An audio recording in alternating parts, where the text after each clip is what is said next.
Do you like to fly? What causes turbulence, and what can you do if it happens to you? Here's the science behind this natural and often scary phenomenon, and how to cope with it during a flight. Everyone has a story about hitting a rough patch of air. Those hair-raising moments when suddenly more than the plane is flying. Bellies drop, drinks slop, and people caught in the aisle lurch against seats. In rare cases, it can even mean more than bumps or bruises. In air travel, turbulence is a certainty and a major source of flight anxiety for flyers of all stripes.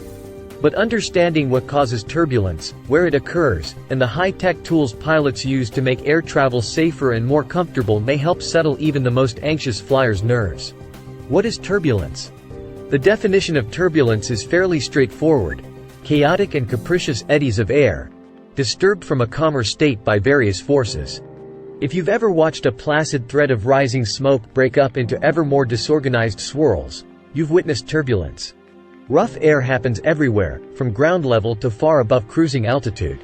But the most common turbulence experienced by flyers has three common causes: mountains, jet streams, and storms. Just as ocean waves break on a beach, air also forms waves as it encounters mountains. While some air passes smoothly over and onward, some air masses crowd against the mountains themselves, left with nowhere to go but up. These mountain waves can propagate as wide, gentle oscillations into the atmosphere, but they can also break up into many tumultuous currents, which we experience as turbulence. The rapid growth of storm clouds pushes air away, generating waves in the atmosphere that can break up into turbulence hundreds to even thousands of miles away, says Robert Sharman, a turbulence researcher at the National Center for Atmospheric Research, NCAR. Prediction improvements. Though weather forecasts and pilot reports are helpful for avoiding bumpy zones, they are relatively blunt tools, Sharman says.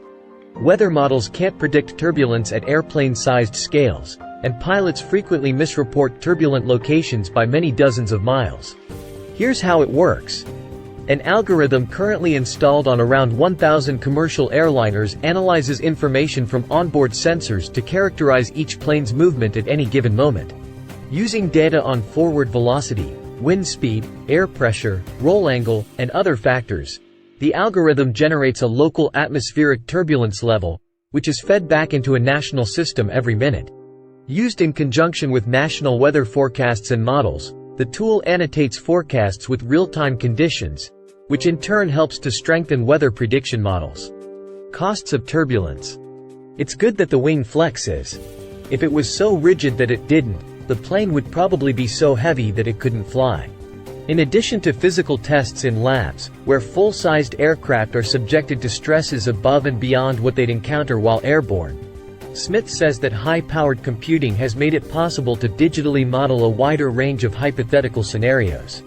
Could airplane design be changed to eliminate the experience of turbulence altogether? One area of research is looking at the possibility of instant reaction to sudden gusts by altering the airflow around the surface of the wing itself.